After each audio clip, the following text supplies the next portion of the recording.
A Caminho da Luz. História da civilização à luz do Espiritismo. Ditada pelo Espírito Emmanuel. Psicografada por Francisco Cândido Xavier. Feb 1939. O Império Romano e seus desvios. Temas abordados: os desvios romanos, os abusos da autoridade e do poder, os chefes de Roma, o século de Augusto, transição de uma época, provações coletivas dos judeus e dos romanos, fim da vaidade humana. Os desvios romanos, reportando-nos ainda às conquistas romanas, antes da chegada do Senhor para as primeiras florações do cristianismo, devemos lembrar o esforço despendido pelas entidades espirituais junto das autoridades organizadoras e conservadoras da República, no sentido de orientar-se a atividade geral para um grande movimento de fraternidade e de união de todos os povos do planeta. Os pensadores que hoje sonham a criação dos Estados Unidos do mundo, sem os movimentos odiosos das guerras fratricidas, podem sondar os desígnios do plano invisível naquela época. A Grécia havia perscrutado, na medida do possível, todos os problemas transcendentes da vida. Nas suas lutas expiatórias, transferir as suas experiências e conhecimentos para a família romana, então apta para as grandes tarefas do Estado. A força de educação e de amor poderia esta última unificar as bandeiras do orbe, criando um novo roteiro à evolução coletiva e estabelecendo as linhas paralelas do progresso físico e moral da humanidade terrestre. Todos os esforços foram despendidos, nesse particular, pelos emissários do plano invisível, e a prova desse grandioso projeto de trabalho unitário é que a obra do Império Romano foi das mais primorosas, em matéria educativa, com vistas à organização das nacionalidades modernas.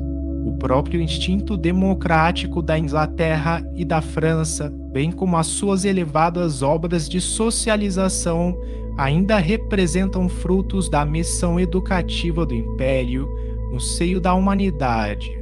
O caminho dos romanos ficou juncado de sementes e de luzes para o porvir. A realidade, contudo, é que, se os mensageiros do Cristo conseguiram a realização de muitos planos generosos no seio da comunidade de então, não podiam interferir na liberdade isolada da grande maioria dos seus membros. Os abusos da autoridade e do poder. Em breve, os abusos da autoridade e do poder embriagavam a cidade valorosa. Toda a sede do governo parecia invadida por uma avalanche de forças perversoras das mais baixas esferas dos planos invisíveis. A família romana, cujo esplendor espiritual conseguiu atravessar todas as eras, iluminando os agrupamentos da atualidade, parecia atormentada pelos mais tenazes inimigos ocultos que, aos poucos, minaram as bases mais sólidas, mergulhando-a na corrupção e no extermínio de si mesma, dada a ausência de vigilância de suas sentinelas mais avançadas. Denso nevoeiro obscurecia todas as consciências e a sociedade alegre e honesta, rica de sentimentos enobrecedores, foi pasto de crimes humilhantes, de tragédias lúgubres e miserandos assassínios. As classes abastadas aproveitavam a pletora de poder instalando-se no carro da opressão, que deixava atrás de si um rastro fumegante de revolta e de sangue. Os Gracos, filhos da veneranda Cornélia, são quase que os derradeiros traços de uma época caracterizada pela administração enérgica, mas equânime, cheia de honestidade, de sabedoria e de justiça. Os chefes de Roma. Depois de Caio, nota 46, assassinado no Aventino, embora se fizesse supor um suicídio, instala-se definitivamente um regime de quase completa dissolução das grandes conquistas morais realizadas. Nota 46. Caio Júlio César de 100 a 44 a.C., ditador que marcou a transformação da República Romana para Império Romano. Traído, foi assassinado por um grupo de senadores. Sobe Mário ao poder depois das vitórias contra a Jugurta e contra os germanos, que haviam, por sua vez, invadido o território das Gálias. Mas os antagonismos sociais levam Sila ao poder, travando-se lutas cruentas como vésperas escuras de sangrentas derrocadas.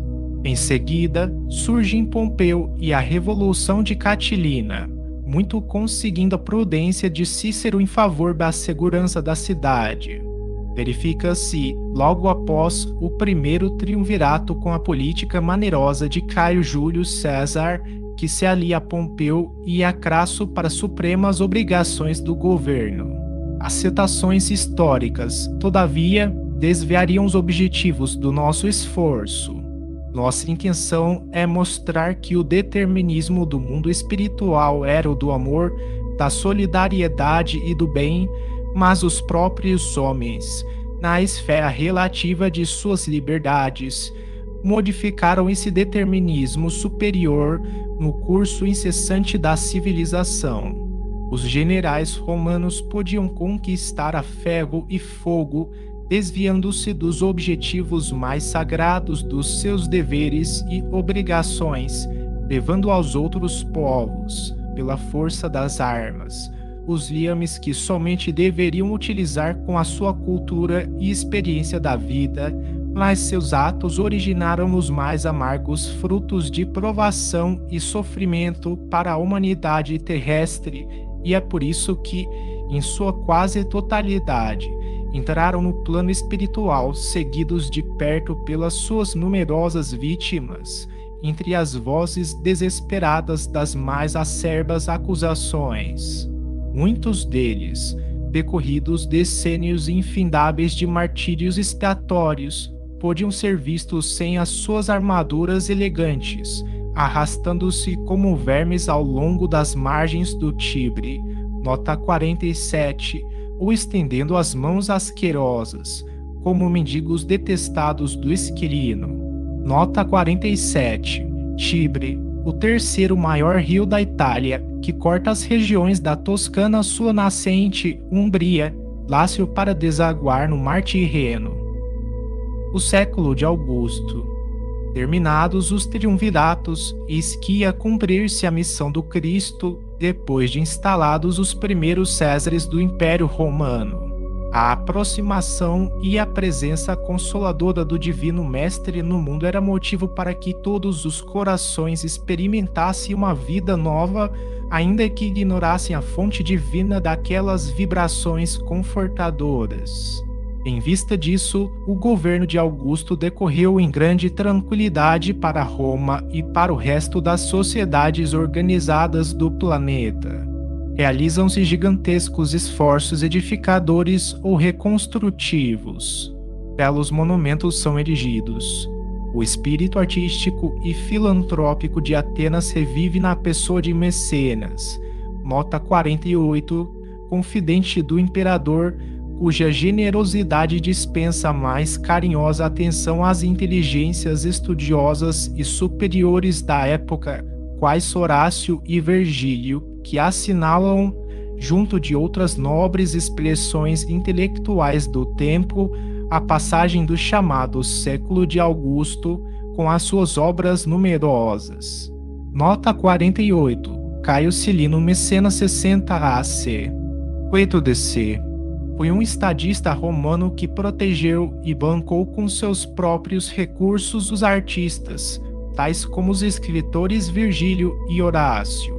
Por esse feito, seu sobrenome Mecenas é sinônimo de amigo e patrocinador das artes. Transição de uma época. Depois de Augusto, aparece a barra da história a personalidade disfarçada e cruel de Tibério, seu filho adotivo, que vê terminar a era de paz, de trabalho e concórdia com o regresso do Cordeiro às regiões sublimadas da luz. É nesse reinado que a Judéia leva a efeito a tragédia do Gólgota, realizando sinistramente as mais remotas profecias. Não obstante o seu compassivo e desvelado amor, o divino mestre é submetido aos martírios da cruz por imposição do judaísmo, que não compreendeu o amor e a humildade. Roma colabora no doloroso acontecimento com a indiferença fria de Pôncio Pilatos, retornando aos seus festins e aos seus prazeres, como se desconhecesse as finalidades mais nobres da vida. Seguindo a mesma estrada escura de Tibério, Calígula inaugura um período longo de sombras, de massacres e de incêndios, de devastação e de sangue. Provações coletivas dos judeus e dos romanos. Os seguidores humildes do Nazareno iniciam nas regiões da Palestina as suas predicações e ensinamentos. Raros apóstolos sabiam da missão sublimada daquela doutrina sacrossanta que mandava fazer o bem pelo mal e instituía o perdão aos próprios inimigos. De perto, seguem-lhes a atividade os emissários solícitos do Senhor, preparando os caminhos da revolução ideológica do Evangelho. Esses mensageiros do alto iniciam, igualmente e de modo indireto, o esforço de auxílio ao Império nas suas dolorosas provações coletivas. Um perfeito trabalho de seleção se verifica no ambiente espiritual das coletividades romanas. Chovem inspirações do alto preludiando as dores de Jerusalém e as amarguras da cidade imperial. Vaticínios sinistros pesam sobre todos os espíritos rebeldes e culpados, e a verdade é que, depois do cerco de Jerusalém, quando Tito destruiu a cidade, arrasando-lhe o templo famoso e dispersando para sempre os israelitas, de o orgulhoso vencedor mudar-se o curso das dores para a sociedade do império, atormentada pelas tempestades de fogo e cinza que arrasaram Estábias, Herculano e Pompeia, destruindo milhares de vidas florescentes e desequilibrando a existência romana para sempre. Fim da vaidade humana. O Império Romano, que poderia ter levado a efeito a fundação de um único Estado na superfície do mundo, em virtude da maravilhosa umidade a que chegou e mercê do esforço e da proteção do alto, desapareceu no mar de ruínas, depois das suas guerras, desvios e circos cheios de feras e gladiadores. O imenso organismo apodreceu nas chagas que lhe abriram a incúria e a impiedade dos próprios filhos e, quando não foi mais possível o paliativo da misericórdia dos espíritos abnegados e compassivos, dada a galvanização dos sentimentos gerais na mesa larga dos excessos e prazeres terrestres, a dor foi chamada a restabelecer o fundamento da verdade nas almas. Da orgulhosa cidade dos imperadores não restaram senão pedras sobre pedras. Sob o látego da expiação e do sofrimento, os espíritos culpados trocaram a sua indumentária para a evolução e para o resgate no cenário infinito da vida. E, enquanto muitos deles ainda choram nos padecimentos redentores, gemem sobre as ruínas do Coliseu de Vespasiano os ventos tristes e lamentosos da noite.